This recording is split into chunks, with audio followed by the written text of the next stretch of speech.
on Natural State Sports, your top source for the biggest news in high school sports across Arkansas. Here we go. What is up, everybody? Thanks for joining us on episode 44 of Arkansas Preps Weekly here on the Natural State Sports Network. Alongside Kevin Bohannon, my name's Kyle Sutherland. It is the final week, if you can believe it, of the 2024 football season. We crowned 5 state champions last week at War Memorial Stadium, 8-man, 2A, 5A, 6, and 7A, and we'll wrap things up this weekend in the capital city with 3 and 4A. I want to remind everybody, if you have not subscribed on our YouTube channel, if you prefer to watch, make sure you do that. And you can hit that bell button to make sure you are notified when we release an episode, as well as the audio platforms as well. Apple, Spotify, iHeartRadio. We are there. And Kevin, can't believe it. We hit on this every week about how things just go by quick, but we are down to the final 2 games of the year. Had a few blowouts last week, like we expected in the state finals, but what a banger of a game it was to end with Bentonville and Bryant. I don't know that so many people, maybe including us, saw that game being so close. Absolutely, and under the weather a little bit, so unfortunately I wasn't there.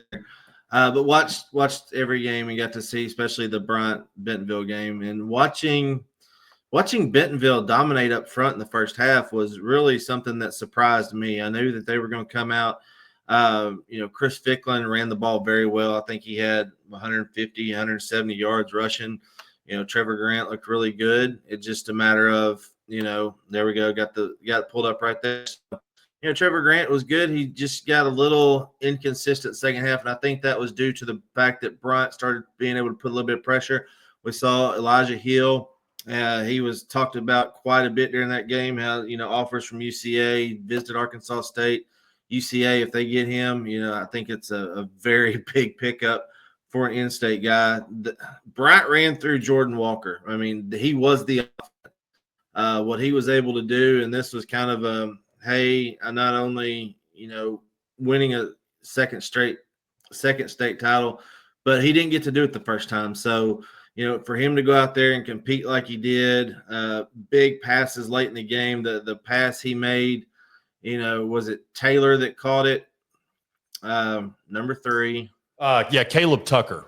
Yeah. Tucker. So right there at the end of the game, had a defender all over him. He makes a perfect pass. Tucker goes up. It was a true 50-50 ball, but Tucker makes a great play, and, the rest is history. Congratulations to Quad Sanders and that staff.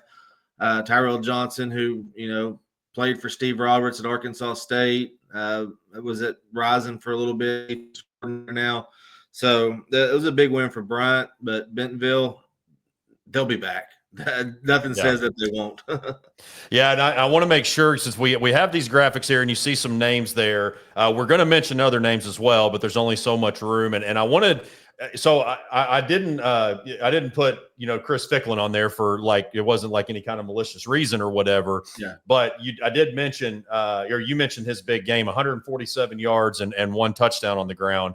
I wanted to add Ryan Farnstrom, the kicker. And here's why. So – he was really, to me, along with Chris Ficklin, those were probably the 2 MVP candidates for Bentonville. Because you think about the amount of points that they got the 3 field goals plus the 2 extra points. Plus, this is a young man that struggled a little bit throughout this season and kicked that game winner in his last game at Bentonville as a senior to kick his team to the state championship game. And we don't give kickers a whole lot of love, so I wanted to make sure that we did that. Trevor Grant, I know that maybe the 1837 doesn't pop off at you, but he was big in this game. Maybe more so just being able to keep Bentonville more balanced because, again, Chris Ficklin was really just the workhorse, and he has been for the Tigers all season. But you look over at Jordan Walker, and I know his passing stats are not going to wow you either, but that 20 carries for 155 yards and 3 scores, as you said, Kevin, his legs – They've got a 3-headed monster that we've called it all season at running back, does Bryant. You look at Jordan Walker had the 155, Myron Thrash rushed for 66, and then Daniel Anderson, the new Northwestern signee, had 27. So it was a lot of what – and Jordan Walker's always been – I think he's got around 1,300, 1,400 career rushing yards, always been kind of deceptive with his legs. But for that young man in particular, what a way to go out. Things didn't go so well his sophomore year in the state final game. Gideon Moats came in relief. And really over the last couple of years, he's just really proven his worth. And I think he's been one of the underrated quarterbacks that people haven't talked about enough. So what a way to go out there in an MVP performance and then help Bryant win its 6th state title in 7 years. OBU, a lot of guys in this game are going to go play college football. So I think he'll have a chance at OBU with what Todd Knight has done down there. And, of course, he was just Coach Knight was just inducted will be inducted. He was named to the Arkansas Sports Hall of Fame. So congratulations on that. In-state guys have always done well down there at OBU. Congratulations. Now it's, on to the next one. What's it going to look like next year in 7A? I think it'll look a lot the same. Yeah, I think so too. And some of the other stat leaders, Mason Hawkins led the Tigers 6 receptions, 82 yards. Also Eli Brooks, Eli Brooks is committed to play baseball, right? Isn't that? Yes. I thought that he was. Yeah, he's committed to play baseball at the next level. 4 receptions, 57 yards, and a touchdown, including a 43-yard touchdown. Not too shabby there. As we talked about, Caleb Tucker caught the touchdown pass from Jordan Walker, 4 receptions for 65 yards. Then defensively, we pointed out Eli Hill here. I think I've said his name hundreds of times on the broadcast this year because he's just been so dominant. You really can't block him one-on-one. He just causes all kinds of disruption. So 7 tackles, 2.5 for loss, 3 hurries. Matthew Nelson also had 9 tackles for Bryant. Bryant Davis, 8. And then Thornton Mead, which I believe that's actually a last name here on my stat sheet here, but he led the Tigers with 11 tackles. So I want to definitely make sure we tip our hat. It's obviously an incredible run that Bentonville is on, or that Bryan is on with winning their 6th, as I mentioned, the 6th state title in 7 years. But you got to give Jody Grant and his staff a lot of credit too. 3rd consecutive state title that they've been to after an 0-3 start. So I'm with you, Kevin. I think Rogers is definitely maybe going to be one to watch, maybe even a little bit more so. They were, the 3 seed this year. I think that they're going to be right there in that mix with Fayetteville and Bentonville as a top 3 seed next season. And then, of course, in the Central, it's going to be probably Conway and Bryan as the teams to beat again. Nothing really shows us anything otherwise right now. So congrats to the Bryan Hornets for getting back on top of the mountain. Then down in Class 6A, this was probably the most lopsided close game, or one of them, that I've ever covered. At least that's what it felt like. Greenwood got off to a very fast start. They drove right down really in the first half. Technically, they scored on, I think it was 4 or 5 possessions. The 5th one I don't really count because they got the ball back with 30 seconds left in the half. But really, Greenwood just could not be stopped throughout this game, and that's kind of been the story throughout their entire season. But Shiloh just kept coming back, and I want to give a shout out to Chandler Kemp and Zane Slider. Those are 2 incredible receivers for Shiloh Christian, combined for 317 yards. Both had some great catches, just really impressive there. Also, Jake Bodenstein. I mean, he and Kane Archer played nearly a flawless first half, it seemed. I know that the Greenwood defense was able to make some adjustments in the second half and kind of threw off the timing on some of that. But looking at Greenwood, Kane Archer, I mean, what else does he have left to prove? I mean, statistically, up there with the best seasons when you think about completion percentage, more touchdowns than interceptions, the greatest season in state history, another MVP performance for him.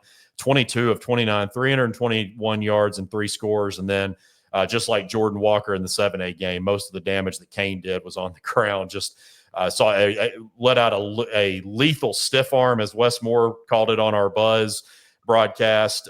Just a great job. And then, of course, Cash Archer, 2.5 tackles for loss, and then a sack and a half. Also on defense, how many Hannahs have played for Greenwood? You think Morgan, Jordan, So there's 3 boys. I think there's 4 boys. They've got 5 siblings in the family, and then 3 or 4 of them have played. But Gage Hannah had another big game. He actually got the Burlsworth Lineman Award. He had 7 tackles and then 1.5 tackles for loss. Paul Brixey, 12 tackles, led the Bulldogs. Zach Zeitzman, 10 tackles. Also, Kaylor Jasna ran the football and then, of course, played really well defensively with 9 tackles. But, man, just Greenwood, 12 state titles all time. This was their 5th since 2017. Chris Young, also Tucker Barnard in year 2, has taken the Saints to the state final. But Chris Young, 5 years, 5 state finals, and 3 state titles. The dynasty just continues to grow there in Greenwood.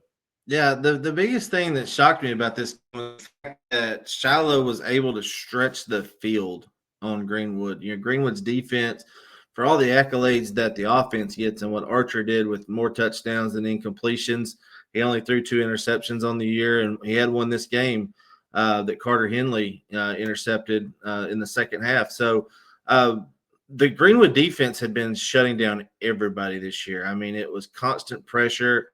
To where offenses really couldn't get in a rhythm. And Jake Bodenstein got in a really good rhythm, especially in that first half, to where, I mean, he had 382 yards. They had almost 400 yards or almost 500 yards for the entire game, maybe over 500 yards. They shut down Griffin Mason, which they knew they had to do. Mason didn't have a lot, but he logged some tough yards when they needed to. But it was just a great offense. When you can get out there and score 92% of the time, your drive is going to end in points and most likely a touchdown. They couldn't get them off the field. The touchdown run that Archer had in the first half where he zigzagged and broke 6 tackles on the way to the end zone just kind of set up how the day was going to go for Greenwood on offense. They looked good. They like they dink and dunk you to death, but they're out leveraging you. That's what they're doing, especially with Champ Davis and Grant Carnes out there. Both of them had outstanding games. Davis also had a pick six, a 99-yard pick six to really, set the final score of what it was. So, those two right there are they're deadly with the ball in their hands. So athletes, yeah, it's still a 15, 20-yard throw that Archer's making to those guys when they're out in a bunch set or they're running I used to call it rocket and missile, outside screen, inside screen, middle screen. So they're wearing you out on the edge and letting those guys do work. And that's what they did. Wesley Raggio had a couple of good runs. He had a touchdown late in the second half. So not what we expected. I knew Shiloh, they hung with them the first time. It was just a matter of could they make a couple of stops. They weren't able to, and Greenwood comes out on top. Yeah, Champ Davis, that was really I've seen the highlight clips I've seen on film, but this is since he had moved in this summer, this was the first time that I had actually seen him in person. Lethal. He is just blazing quick, and they, as you said, they play him on defense, had the basically almost 100-yard interception return. Looking at, I was looking at the wrong one here. Let me go back to 6A. So Champ Davis, 10 receptions, 106 yards. Grant Carnes, 7 for 134 and 2 touchdowns. So Grant Carnes capped his phenomenal Greenwood career at War Memorial. Then on the Shiloh side, mentioned Jake Bodenstein and then Griffin Mason, 21. Yeah, like you said, Kevin. He had 2 touchdowns, but they held him to about 2.5 yards per carry. So big time there. And then Zane Slider, 12 receptions, 144 yards and a score. Chandler Kemp, the 7 catches for 173 and a touchdown. Looking at Shiloh Creek, we know what Greenwood. Both of these teams, it doesn't really matter what classification they're in. They're always in the hunt, not just competitive, but state title contenders. Yeah. Looking at Shiloh Christian in particular, because all they have to do is win a playoff game now, which I feel pretty confident they're going to do that next year. And they're moving up to 7A. But you think about the youth of this team. They've got a lot coming back. They've got a lot of – they got Max Eldridge that's starting both ways for them as a freshman. And he had a great season. So they got a lot of youth on this Shiloh team. So, yeah, that team doesn't belong – and at least from the number standpoint, certainly does not belong in these higher classifications. But I think like PA, they prove that they belong as far as whether they can play with these bigger teams or not. I believe it 100%. Shiloh Christian's always had a good weight program. Weightlifting has been a key to their success. If you remember, Sam Harville was a big weightlifter. I think he power cleaned a Buick, if I'm not mistaken. May have been a F-150. But, yeah, it's always been a big deal, and they focus on a good wrestling program. So, yeah, they're going to be around. They're going to compete for a while. And, yeah, they're going to move up to 7A, which is going to bump somebody down to 6A from the West. We'll see who it's going to be. But having those top 3 private schools all in one classification finally, again, Shiloh did beat PA. I think it was the 2010. Yeah, 2010 state title game. It was 61-40. I think it was Kyle Frazier's second title of the three-peat right there under Josh Floyd. So having all three of those in the same classification could be a lot of fun. And it doesn't shock you by the score here, but there was about 1,000 combined yards in this game. But that anybody who watched it, that's not a major surprise. So, yeah, fun finish there. Then down in Class 5A, this one was about what we expected, Kevin. They just Parkview was just too fast. That they were too fast for just about for anybody in Class 5A, not just this season but for the past 3 years. So this senior class finishes 34-3. All of those 3 losses were to 7A competition. So they went unbeaten against Class 5A foes, and they started off really well early. Farmington did make a little bit of a push there in the first half. They hit a touchdown on the tight end seam, but just couldn't get much going against trying to beat really, I say on the corners. I was going to mention that, just getting out on the perimeter, but there was times where Parkview was doing stuff over the middle, just essentially whatever it wanted. Cam Settles, Cam, the Arkansas assignee now, he had a little bit of a tough start to the season, both on offense. I was at the Melissa game and struggled some in that one, but the second half, he has really, really come on to the Cam Settles that we have come to know, and it was great to see him in such a great performance in his final game. Montario Elston's going to Kansas State, 6 receptions, 116 yards in the score. Chris Edwards, who was big in that Melissa game that I was just referencing, he actually recovered the fumble to seal that game. He led the Patriots with 12 tackles. Micah Johnson had a sack and a half. Then you look over to the Farmington side. Morgan Shader, who I believe is one of the finalists for the 5A Player of the Year, actually a 5A Defensive Player of the Year, 10 tackles, and then had 1 for loss. So, Kevin, I got a chance to talk to Coach Tice on, Saturday morning. He was handing out the Burlsworth trophies and was just able to congratulate him on such a great season. And, of course, like a humble coach does, he, of course, deflected all the attention to his assistants and the kids, and everybody deserves the credit for what this was probably of all the teams in the finals. I think this was probably the most surprising one. They weren't even top 10. Farmington wasn't coming into this year and just overcame the odds. They've got a great coaching staff full of former head coaches who have been doing this for a long time, and they've got some athletes. It was just really trying to clean up some of the culture there. Not to say that they didn't have a good culture under Coach Eldridge, but I know that there was some turmoil there kind of during the coaching change and really just a lot of unanswered questions. So you got to give all the credit in the world to what Farmington did this year to make it to Little Rock in December. But Parkview, just a dominant run that they're now officially a dynasty right now. They had won back-to-back championships before in the 70s, had never three-peated. And now this is a team, really a senior class of 2025 we're going to be talking about for a long time. Yeah, I think this is the 13th school to win 3 straight, if I'm not mistaken. I know that was something that came up during the broadcast on Arkansas PBS this weekend. So if I'm not mistaken, it's the 13th, maybe the 12th, but we'll get that straightened out. But yeah, their defense was really good. Cam Settles also had Amarian Robinson, while not 100%, had a 37-yard pick six to end out his career before he goes to the University of Oklahoma. So they did what they had to do. Aiden Lester did not have a clean pocket all night. Parkview was able to put pressure on him with 4 guys, which allows the athletes on the back end to work. Yeah, they had some coverage miscues, but that's, you run enough. Lester threw it 42 times. There's going to be some breakdowns in coverage at some points, and he delivers a good ball, lefty. So I think he's going to have a lot of success moving forward. But yeah, the coronation ceremony started out really quick. Emmanuel Bunning had a touchdown pass early in the game to Elston. Then had another one over the middle, the seam route right there down towards the goal line.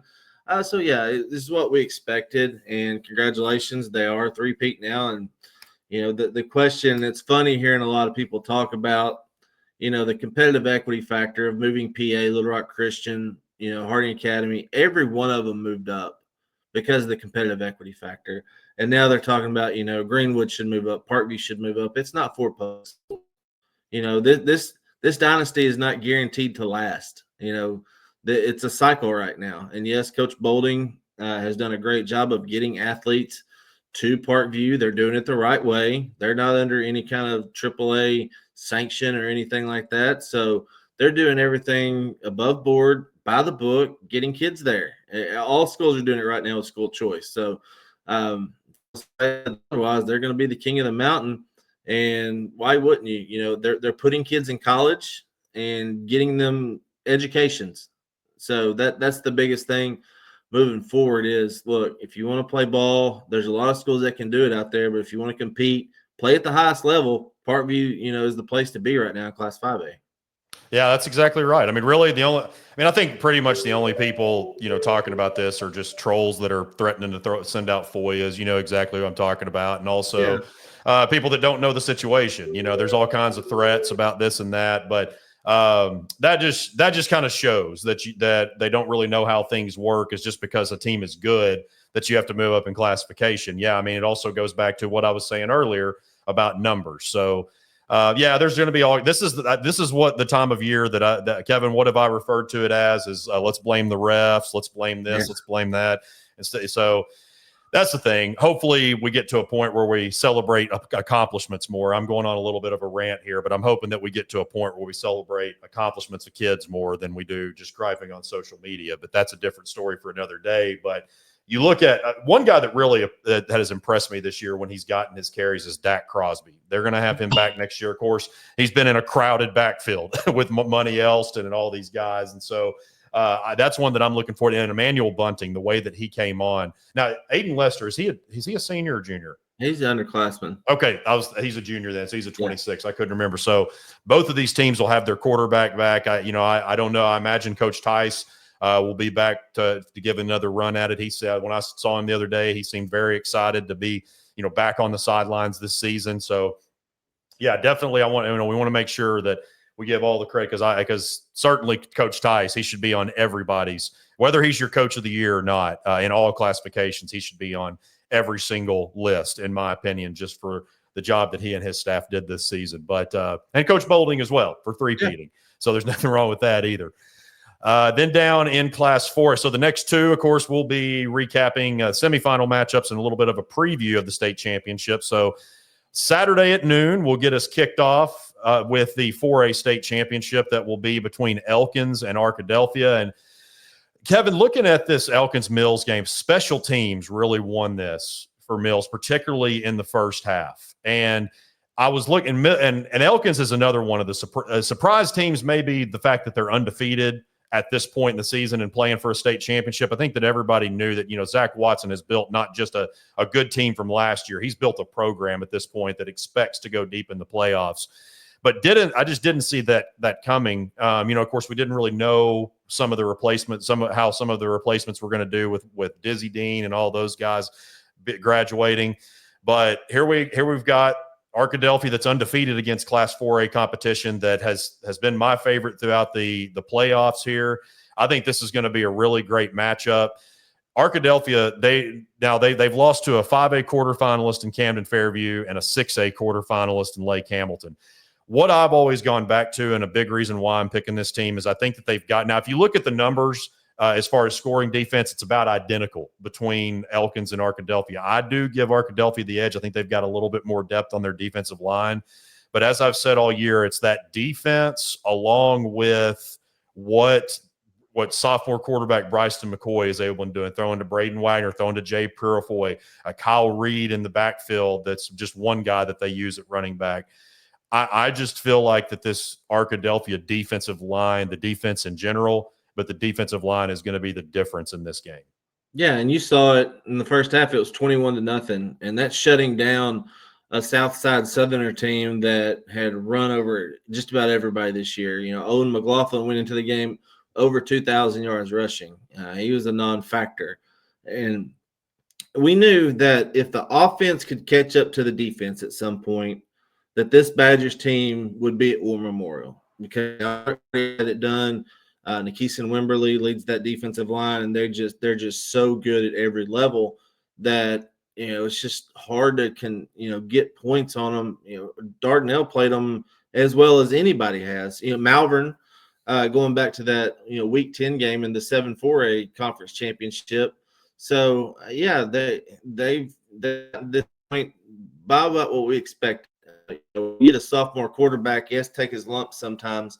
And we've seen it the last couple of years, and we saw it with Elijah Moody with Mills, Cam Burks with Warren. These young guys are stepping in. They're playing well above their age with some of the best talent in the state of Arkansas. So I'm with you with Arkadelphia right there. The way they just dominated, and they can during the playoffs they pretty much have named their jumped out early on Dardanelle. Dardanelle made a run, but Dardanelle had Creed Vega, who had over 4,000 yards of total offense, rushing and passing. So that was going to be the toughest matchup that I thought so far for Arkadelphia, and they got past it, and they got past Southside pretty easily.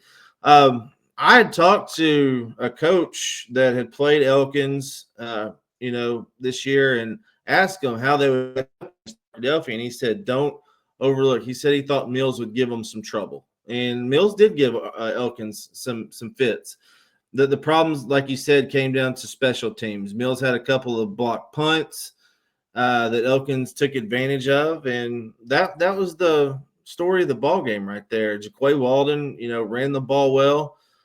Quarterback for Elkins, name slips my mind right now. Napier, is it something Napier? Rapier, yeah. Yep. He's good. He's not Dizzy Dean, but he does a good job to get the ball down the field. But you got Poochie Townsend, you've got athletic guys out on the edge.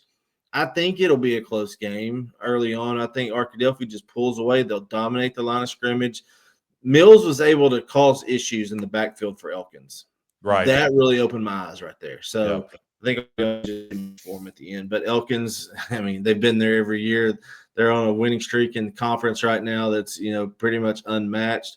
If I'm not, has Arkadelphia and Elkins played in the playoffs not too long ago, right? If I'm not mistaken. Or maybe that was they lost.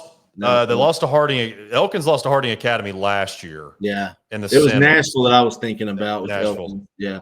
So, yeah, it should be a great game, but I think, like you said, Arkadelphia come out on top. If you look, so Elkins is allowing, they're averaging 47 a game. They're allowing just under 11.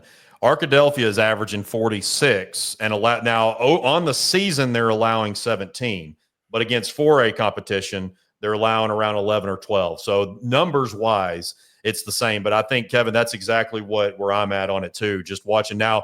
I've watched as far as Mills. I've watched the Warren game. I've watched. I think it was one of the conference. I think it was Gentry. So I've watched them at spurts in the season. I've watched them at the beginning, in the middle, as far as full games, in the middle, and then this one Mills that we had on the Mills. Which, by the way, appreciate everybody tuning in. We had record numbers on the Mills Sports Network the other night for viewership. But I do want to mention that was one of the things that stuck out to me really in the first quarter was that the Mills defensive line was really giving that offensive line of Elkins fits. And I'm like, well, maybe this is just kind of at the beginning, they'll get settled in, but really it kind of continued into the second quarter as well.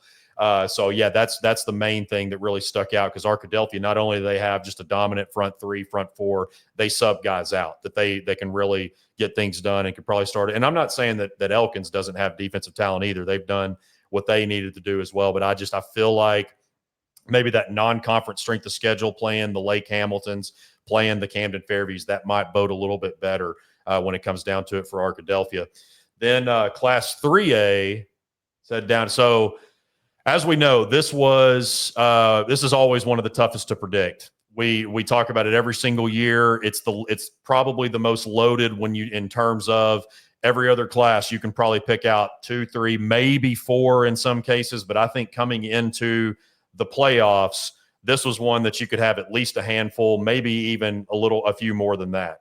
And now we've got the final 2 teams standing, the Salem Greyhounds and the Bismarck Lions, who are both playing for their first ever state title, Kevin. I am going to go ahead and say I'm going to stick with my favorite here in Bismarck. But Salem, I knew that they were incredible at running the football. I didn't realize that they had almost 4,300 yards rushing. So this team has rushed for almost 4,300 yards, 56 touchdowns. Keegan Sanderson is a name. He's a junior. He's a name that's really began to pop up on radars. He's got 20 defensive linemen. He's got 22 tackles for loss, 16 and a half sacks.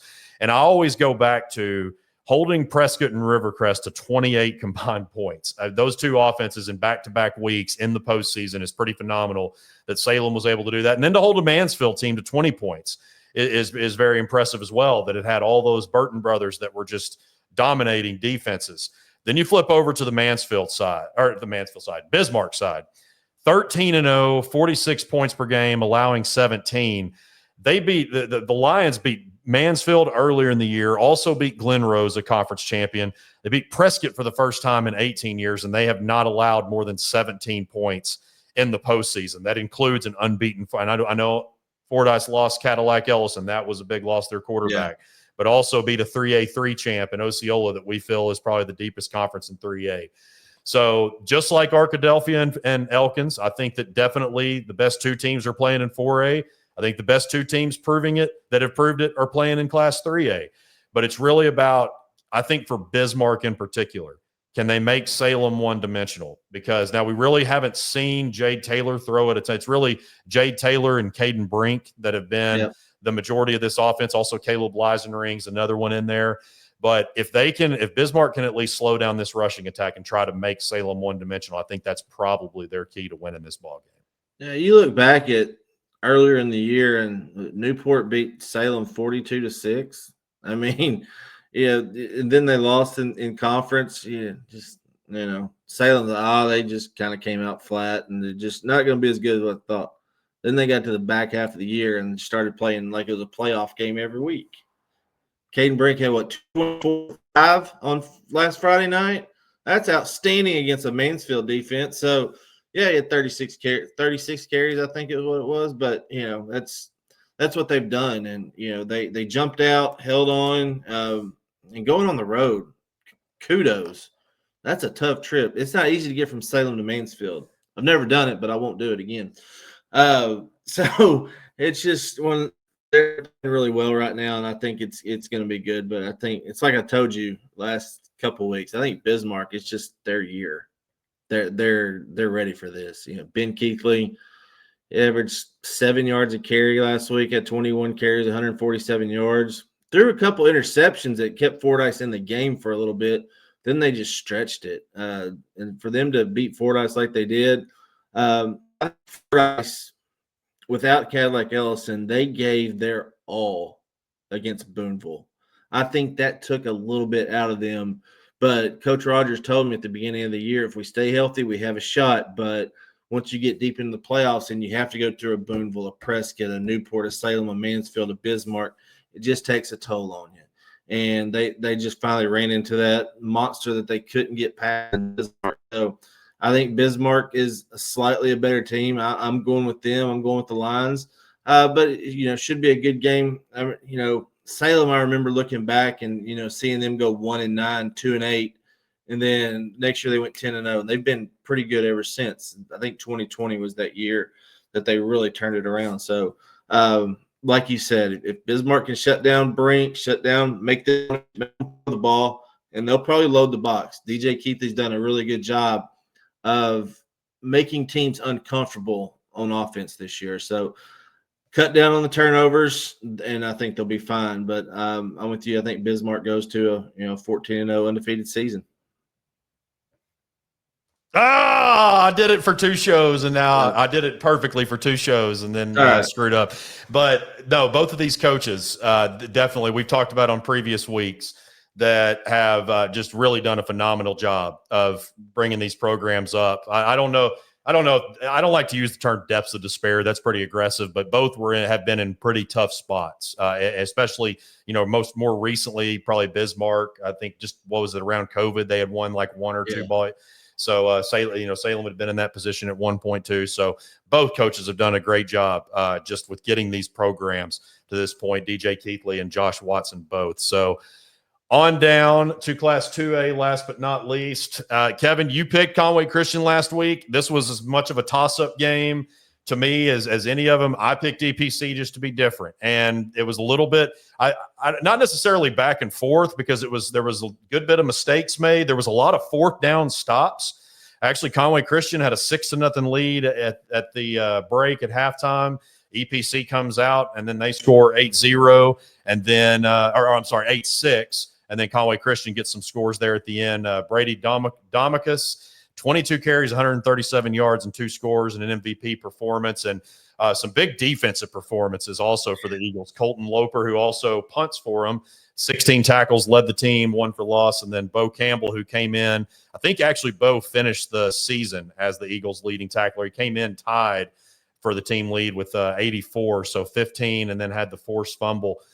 Then for EPC, Jacob Gaines. So pretty much this season, Ashton Reel was one that also really stepped up in this game and has been a big part of what they do, what the Warriors have done. 13 tackles, led the team. But you look at Eli Blagg, who was a guard, an offensive guard earlier in the season. They decided to move him to quarterback. But the way quarterback is a little bit of a stretch because he doesn't pass a lot. They do a lot of direct snaps to D. Buchanan as well as Jacob Gaines, and then he'll be the lead blocker. Hence, former offensive line just really shows. I mean, that's just such a great strategy by the coaching staff to really let's move a guard to quarterback, and he'll be a lead blocker a lot of the time, and then we'll do some direct snaps. So that was a really fun offense to watch. Blagg was 7 of 14, 64 yards, also had 6 carries for 17 yards. But then Jacob Gaines led the Warriors, 26 carries for 112 and a score. Jaron Thomas. He was 3 of 10 through the air for 54 yards, but also had 16 carries for 83 yards and a score on the ground. But really, Kevin, this was also Dagan Meeks that caught the winning touchdown against Junction City, had 2 receptions for 51 yards. But all in all, this was really just a defensive ball game, and it's not really shocking when you look at the final score. Yeah, we knew both teams would try to establish the line of scrimmage. That was the big thing that Conway Christian did in the second half against Junction City in the semifinals. They got punched in the mouth the first half. It was 21-9, and then they made some adjustments. So coming into this game, could they come out and not have to make the adjustments right away? And they did. When I saw that EPC was playing a former guard at quarterback, and my brother and I used to joke of having a quarter tackle, Jared Lorenzen, the Freddie Kitchens, the bigger quarterbacks back there. But it reminded me of in high school at El Dorado, and Coach Scooter Register, who you've had on your podcast, or the Legends podcast. He put in the double wing offense, and the double wing offense, think of 2009 Monticello with Brishan Matthews and those guys, Joe Carmichael at quarterback, who also played linebacker, went to Texas Tech to play linebacker. They would run superpower. So when they run superpower, you have a fullback that's right behind the quarterback, and then you have your 2 wingbacks. Wingback goes in motion, the quarterback turns and pitches, and then he's the lead back, and then he's the lead blocker going in the hole beside the guard that's pulling. You block down and fill up with the guard, and the quarterback goes through as a lead blocker as well. I thought it would have been the perfect offense for East Poinsett County to run. Having Black back there at quarterback, because he can turn, pitch, and he had good footwork. He's got good feet, not the fastest, not the swiftest, but he was good enough in those situations to be a good lead blocker. So I was like, man, if they just came out in the double wing and gave Buchanan and Gaines a head start where their feet are moving at the time of the snap, that'd be deadly, but what ifs. But Conway Christian, Jaron Thomas showed his athleticism, not the best passing performance the last 2 games, but he didn't need to be. Had a really good ball to Dagan Meeks, and Domicos had a just tough game. Those guys came in, had 3 guys over 1,000 yards, and they just kept pounding away, and the dam finally broke. It's good for Justin Kramer. Known him since he was at Little Rock Christian back when that program first started. He was the second coach after Johnny Watson started the program. He coached some great guys, and to see him in his 8th year there get a state championship, that's pretty cool to see, knowing that I've known him for a while. So congratulations to those guys. EPC will be back. They made it 2 straight state championship games and lost. I think that they do get Gaines back next year, right? They get Gaines. I think Blagg, Gaines, and Buchanan. Yeah, they're all 26s, I'm pretty sure. So they'll get on the main core. They'll be back. They're just in a tough conference, with Mark Tree, Cross County, Earl. That's a tough conference that they went through. So, but Conway Christian, they're going to keep loading up, and Now I think if they win a playoff game, they get to move up to 3A. So things could get a little tougher for Conway Christian, but Coach Kramer, they're up for the challenge. You talked about Justin Kramer, and that's another great rebuilding job. What was it? 4 years ago, they were winless. They were 0. So them and Bigelow, them and Bigelow were in a very similar situation and being in the same conference. And now those two are past couple of years. It's been like, okay, who's going to win this conference and then go on and win a state championship? So two great rebuilding jobs there, both by Luke Starks and Justin Kramer. So, well, congratulations to all of our state champions thus far. Like we said, we've got 2 more to crown this weekend. It's Kevin, as we're doing that marathon of 5 in a row, it's like once you get to day 3, you're kind of like just dragging, especially once you get to that knot game. Now, when you had the kind of fireworks that we had with Bryant and Bentonville, that kind of kept you up a little bit. And then I actually left that and came home and watched the Kentucky Gonzaga game, the basketball game, which had a great finish. So I was up till like 3 a.m. on Sunday morning. But yeah, this is always a bittersweet time because we're tired, we're ready for a rest, ready to have some Friday nights back. But then again, I know here in about a week or 2, we're going to be itching for August again. That's exactly right. It's always fun, and you get to this past weekend. You get to see some media members that you only get to talk to, interact through social media, through text, through phone calls, and you get to see them and really fellowship, quote unquote. Get to see those guys, so it's always a lot of fun, and playing at War Memorial is always a special deal for these kids. And a lot of people are like, well, why don't they play it here? Why don't they change it? It's something that I don't think as long as War Memorial is there, they're going to have the state championships there. It's just always been like that. And it's something that the Road to the Rock has always been a special deal with programs. I've got to experience it a few different ways, just like I have in baseball, through, in 94 when my dad was a coach at McClellan. They beat Pine Bluff earlier in the year to stop their winning streak in 14, and then they lost to Pine Bluff in the finals that year. That was, they went 13-1, something special. And then, at El Dorado, we were a game away, got beat by Van Buren in 96. Anusak Vong, really good running back from Van Buren in 96, class of 97. So, and then as a coach, came up short at Sylvan Hills, but it was always fun to, play those teams like Pulaski Academy, Little Rock Christian, to be there at the end, Valonia back when they were, in the running for it. So it's always fun to get back and go do it as a media member, official, player, coach. It always means something at the end of the day to look forward to at the beginning of the year.